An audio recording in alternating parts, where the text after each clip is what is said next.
ndabaramukije nshuti zanje bashiki banje muri Saudi Arabia, mwe muri Saudi Arabia, Oman, ya Qatar, Kuwait n'ahandi, zamuravuga ibintu byanyu kuko nimwareka kubivuga nta muntu azobibavugira. Ibintu byanyu bimenyekana kubera ko mubivugiye hejuru. Mwebwe muratinya kuvuga yuko mumerewe nabi, bakabatoteza mu kanuma, bakabarenganya mu kanuma. Iyo bagufashe nabi ukanuma, bamwe batinya no kuvuga ngo ama office yabarungisiye mu Burundi ngo ntavyumve, ngo market bank ntavyumve. Uwo amafaranga yiwe yaraciye, yaramaze kuyabika. Ubu ni usigaye ugwana no kuntu uzobaho ubuzima bwawe, ukuntu ufatwa neza mu kazi. Hanyuma ugacumpijwe ngo hindura, ngo ntibanyumve. Igihe mwabonye ngiye ndeka guhindura amajwi yanyu nkanga no kubakira, ngo mugire ngo ni kubanka. Umerewe nabi wotinya kubivuga gute? Bakwimye indya wotinya kubivuga gute? Bakwimye base kuvuza wotinya kubivuga gute? Bariko baragukubita wotinya kubivuga gute? Ugacumpa amajwi ngo hindura. Konzo ndahindura ndose akanya, mugo mumenye ko arakazi kenshi mamumpaye. Kuki mutokora ikiganiro nkuje twaganire mu kanya akavuga ati mfise ingorane nizi. Ni gutabaza kuko bajya babafasha, hari n'ibyo batamenya kandi babibonye byageze hanze bamenye ko babyitwaramo. Ibi ndababwira si kubahenda, muze murabona nanje munyorohereze kugira ngo ubutumwa butanze n'ubundi abwumve, kuko hariho ibintu dukora ngaha mu kiganiro nko kuganira turavugana. Ivyo tuganiriye abantu basigaye bagashamba bashaka ikiganiro twakoze bakumva ati kumbe. Bisaba yuko umuntu avuga, bisaba ko umuntu ava mu gacerere bagashamenya ivyo bintu. Ariko ugumye winumiye nyiruguma ugumye winumiye, n'abandi ntibaza ngo bamenye yuko uvuze bifasha. Aha rero je nagomba kubaha impanuro ngufi cyane vraiment, ndabasavye mwe muri Omania, Saudia, Qatar, Kuwait, za Dubai, n'abari muri za Iraq, mwese n'abari ahandi ntazi mugabo muri mpugu by'Abarabu no mukunda guhura n'ingorane. Ubonye ugize ikibazo ukagira imana ukaronka Daniel mugisha kugira ngo agufashe kugishira hanze, koma utakivuga kubera kutinya. Ushaka utavuga ugaragara kuko n'ubundi ntibamugaragara, ukandunyikira audio ukavuga n'izibazo ufise n'ingwano ufise n'ukuntu wituye bakurungitse bakagufasha, tukashira hanze.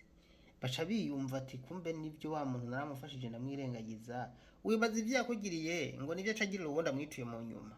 Ivyo mwe ntimubizi yuko iyo ushize hanze ivyo umuntu abafasha bibi bakugiriye ubufashije abo hanyuma, kuko asha yumva ati kumbe iyo banyandikiye sinse mu message sindabishure barababara canke n'abandi bizoza bigenda gutya bace bumva. Asha yumva ko bizomugira ko ingaruka, akavuga ati byibuze nimba yahora yigira mu vyiwe akabirengagiza, akabaha n'umwanya namutoye.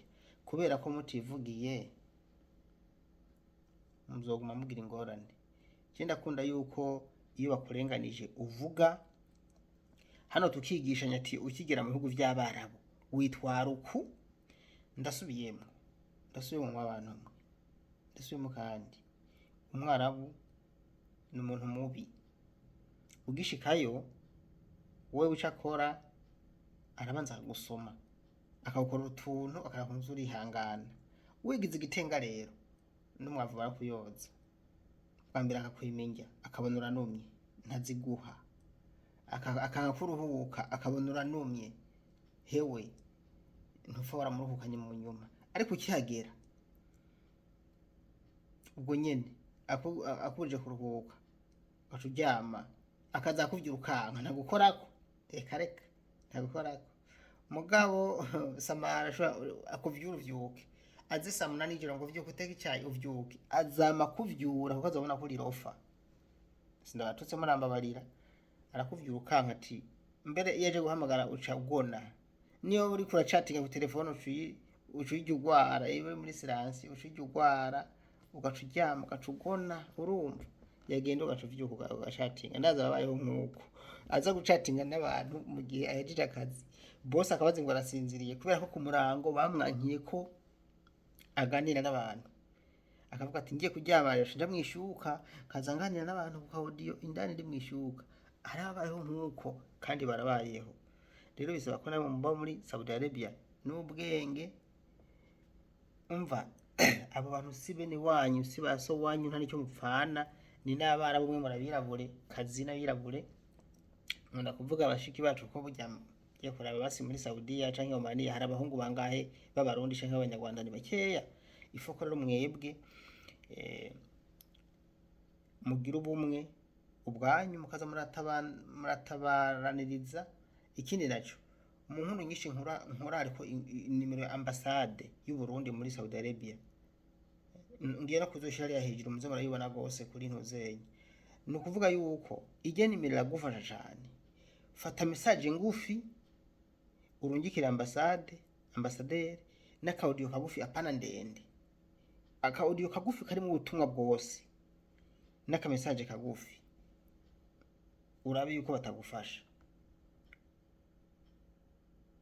Nukuri ambassadeur mwimisa ikarafasha abantu kandi ndamushimiye ubugira kandi nzo ndamushimire mbonye ariko arakora neza kuko je ibibazo byamwe muri Arabia birambabaza, iyo tubuze aho twitura birambabaza cyane vyongeyeko. Rero ni byiza yuko hano igituma nkoze kano ka video ni kubashishikariza ko muza muravuga kuko munumye bazobagenderako. Ni kuvuga basi kungaburira bivuge, namwandikiye message rimwe kabiri gatatu yase kunyitaba bivuge, yantoye isano ayo majwi yashire hanze nimba yagututse uzuye ko azobisubira. Bajya ajya makampuni yose aya majansi barungika abayeho kubera mwebwe ivyo mubimenye. Hajya mwebwe mutaje aho muri Arabia ntiyosha yugara. Umugabo warakurungika agaca guhenda ngo ivyizo baza vyose ngo uzobibaza ngo amezi atataheze. Ubuci uvyemera atataheze ntacyo bamugifana. Uje nawe yakuguze abaza ati okay nanje amezi 3 yaheze ubu n'ubu wanje rero. Ni kumucurika kuko najewe bihindutse nzorihita kimutahana. Ariko mu mezi 3 ya mbere burya ubufise ubumeze nk'akana kari wabo kamwe kamena umukenke bakagaha uwundi. Ku mpande zose ujya uriko urakorera ntashobora gufata nabi by'ikirenga. Hariya wajuva naho nyene ntashobora gufata nabi kuko ubufise uburenganzira bwo gusubira hajya kuri maktaba wajuva bakaguha iyindi nzu atataguheranye. Ndakurahiye maktaba naco mugipfana, ndavuga agence yagiye kurungitse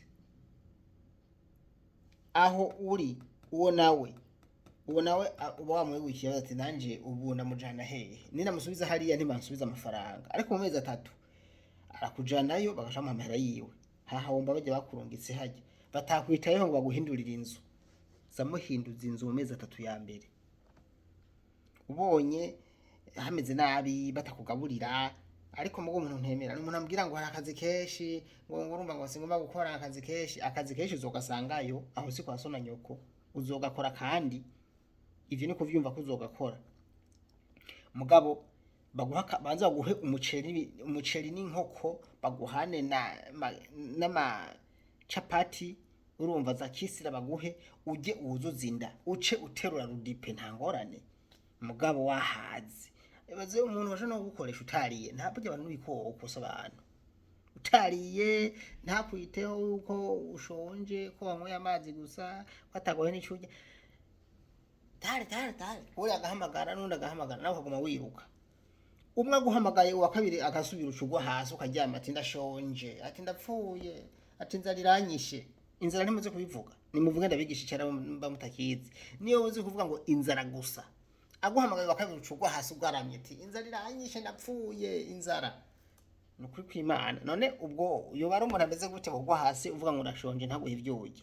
Muragenda mukigira bayasoni mukanuma ngo urumva ukicwa n'inzara inyu zibona ngo ngiye kuzikorako ngo baca bankankamira akugira iki.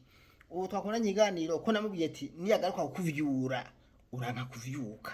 Ntiyagiye akamuvyura akanga kuvyuka yaramukubise ntiyaryamye agasinzira. Reka kuza murabire kurirako abona cyo mufana aje kuvyura saa 8 y'ijoro ngo teka icyayi ngo teka ikawa ngo nzanye ibintu ngo mvuye gusuma ngo ngupakurure saa 8 gumuryamye ahamagare niyo gusuka kwa mazi uyaryamyemwo uvyutse umubwire tumviriza twavuganye yuko jewe nzoryama nkaruhuka nakoze nzoza mpera mu gitondo nkora ngere isaha yince njyama. Ivyo bintu avyumve sha niyasubira kukugora ndakurahiye nakubwira sinakumvira. Murakoze.